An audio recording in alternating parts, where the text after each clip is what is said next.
Welcome to Fun Facts Daily, your source for just the good stuff. Monday through Friday, we're bringing fun facts and news you can use, all carefully curated to uplift and inform. So give yourself a break, relax, and learn something awesome in just a few minutes every day. Hi everyone, I'm your host Kyle Wood. Now today, history is being made as Catholic cardinals around the world begin the process of selecting a new pope. It seems only fitting to make an episode sharing fun facts and some interesting information about the papacy and popes from history.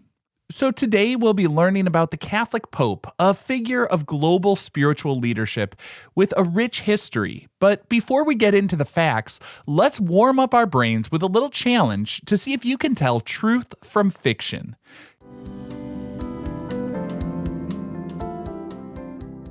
Consider this. The Pope is the head of the church, and because there is nobody above him on earth, nobody is allowed to disagree with him. He's considered infallible, meaning that everything he says and every decision he makes is automatically correct. It seems like an amazing perk for the job, but is it true? Is the Pope really considered infallible and automatically correct in everything he says or does? Take some time to think about it. I'll reveal the truth at the end of this episode.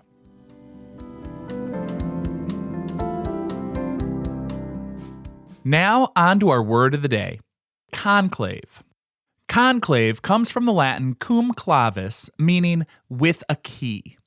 It refers to the private meeting of the College of Cardinals locked away from the outside world for the specific purpose of electing a new pope.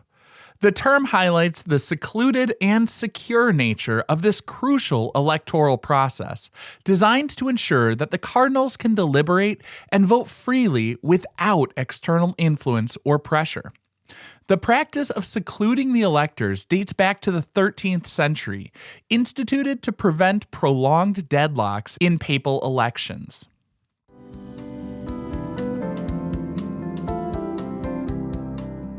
Now for today's high five, our top 5 fun facts about the Catholic Pope. Number 1. The process of electing a new pope is a centuries-old tradition involving secret ballots and smoke signals, all taking place beneath Michelangelo's breathtaking frescoes in the Sistine Chapel. When a pope dies or resigns, the College of Cardinals gathers in the hallowed Sistine Chapel for the conclave to elect his successor. Imagine the scenes, cardinals casting their votes, surrounded by some of the world's most famous art. To be elected pope, a candidate needs a 2/3 majority. The voting is done in secret, with cardinals writing their chosen name on a paper ballot, which is then folded and placed in a chalice. After the votes are counted, the ballots are burned. If no pope is elected, chemicals are added to make the smoke black. When a new pope is successfully elected, the ballots are burned to produce white smoke, joyfully announcing Habemus Papam, meaning we have a pope. Interestingly, for centuries, the smoke from these ballot burnings, along with candle soot, gradually dulled the vibrant colors of Michelangelo's masterpieces on the chapel's ceiling and walls. But a comprehensive cleaning and restoration project completed in the late 20th century painstakingly removed these layers of grime. It revealed that the original colors were far bolder and more luminous than modern art lovers had long believed, offering a stunningly fresh look at the frescoes that serve as the historic backdrop to papal elections. And a little bonus fun fact about the Sistine Chapel ceiling, when Michelangelo was first commissioned for it, the Pope originally asked him to just paint the apostles on the pendentives, the triangular supports at the top of the ceiling. But Michelangelo had a different vision, so he decided to create a sprawling fresco covering the entire ceiling with scenes from the book of Genesis and roughly 300 figures. Now, number 2, the Pope is the head of the smallest independent sovereign state in the world, Vatican City. Vatican City, an enclave within Rome, Italy, covers just about 110 acres. Despite its small size, it has its own flag, anthem, post office, currency, the Vatican euro, and even its own media outlets, including Vatican Radio. As the head of Vatican City state, the Pope has full executive, legislative, and judicial power. This unique status allows the Holy See, the Pope's ecclesiastical jurisdiction, to maintain diplomatic relations with over 180 countries, sending and receiving ambassadors and engaging in international affairs to promote peace and humanitarian efforts.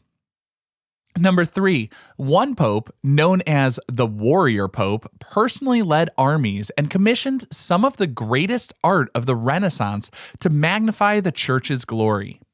Pope Julius II, who reigned from 1503 to 1513, was a formidable figure who was more interested in expanding the papal states and papal power than in spiritual matters, often leading his troops into battle himself. He was determined to make Rome the cultural capital of the world and used art as a powerful tool to inspire awe and project the majesty of the Church. It was Julius II who also founded the Pontifical Swiss Guard in 1506, a force that still protects the Pope today. His most famous artistic commissions include hiring Michelangelo to paint the iconic Sistine Chapel ceiling, and tasking Raphael with decorating his personal apartments, now known as the Raphael Rooms in the Vatican. These masterpieces were intended not just for beauty, but to visually assert the power, authority, and divine favor of the papacy, leaving a breathtaking legacy that continues to draw millions. And number 4, technically, this one isn't super fun, but it's wild, and I won't go into the gruesome details. In one of history's most bizarre episodes, a deceased pope was once put on trial by his successor. This macabre event is known as the Cadaver Synod, or Synodus Horrenda, which took place in 897 AD. Pope Stephen VI had his predecessor, Pope Formosus, exhumed. Formosus was then dressed in papal vestments and propped up on a throne in the Basilica St. John Lateran to face charges. Formosus was accused of perjury and of acceding to the papacy illegally. A deacon was appointed to, quote, speak for the deceased pope. Unsurprisingly, Formosus was found guilty. His papal acts were annulled, his vestments were torn off, along with 3 fingers he had used for blessings, and he was thrown into the Tiber River. This grim spectacle was driven by political vendettas and factional strife in Rome at the time, showing that even leaders of the church weren't always above the problems of the world they were living in. Our 5th and final fun fact, a truly fun one, the title Pope itself has simple and affectionate origins, meaning father. The word Pope derives from the Greek word papas, meaning father. In the early centuries of Christianity, papas, or its Latin equivalent, papa, was a term of respect used for bishops and other senior clergy. Over time, particularly in the Western Church, its use became increasingly reserved for the Bishop of Rome as the successor of St. Peter. This title emphasizes the Pope's role as a spiritual father of Catholics worldwide, guiding, teaching, and caring for his spiritual family.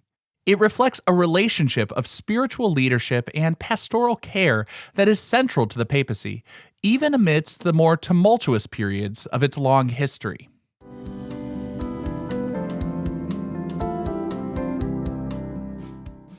Now for some news you can use. If you're seeking spiritual guidance or curious about theological matters, stick with primary sources as much as possible. Our current information age can seem like a global game of telephone, with commentators picking apart summaries of excerpts of things leaders say. The Pope may seem distant all the way in Rome, but modern popes and other spiritual leaders have worked hard to make the good word accessible to all. Many popes have been multilingual. The late Pope John Paul II was fluent in Polish, Italian, French, German, English, Spanish, Portuguese, and Latin. After the Second Vatican Council in the 1960s, the Church moved away from saying Mass in Latin and opting for more carried out in the vernacular. If you're interested in following the Pope's messages or activities, a great tip is to check out the official Vatican News website or its social media channels.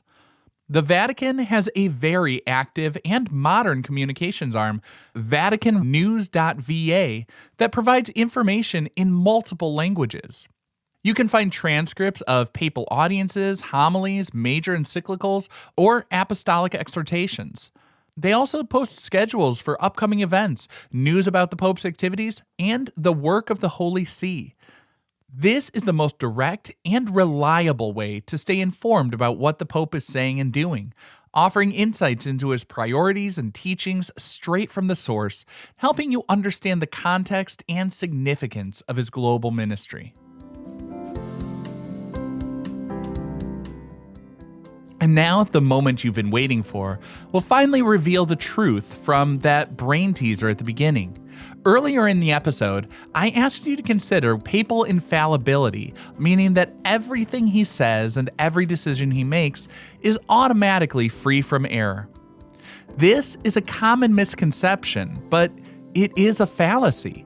The Catholic Church teaches that the Pope is infallible, but only under very specific and rarely invoked conditions. This doctrine of papal infallibility applies only when the Pope, in his official capacity as supreme pastor and teacher of all Christians, formally defines a dogma concerning faith or morals that is to be held by the entire Church. It doesn't mean he's sinless, that his opinions on all subjects are correct, or that his every statement is divinely inspired. It's a protection limited to solemn official teachings on core matters of faith, ensuring the Church's teachings remain true to its foundations. Now, I hope you enjoyed learning about the Catholic Pope with me, and be sure to tune in tomorrow for even more fun facts. Fun Facts Daily is an Airwave Media podcast. It was written, recorded, mixed, and edited by me, Kyle Wood. Thanks for sharing a part of your day with me. Be sure to follow Fun Facts Daily on your favorite podcast app so you can keep the good stuff coming your way every day. And if you like the show, please do me a favor and leave a kind rating, review, or just tell your friends about it.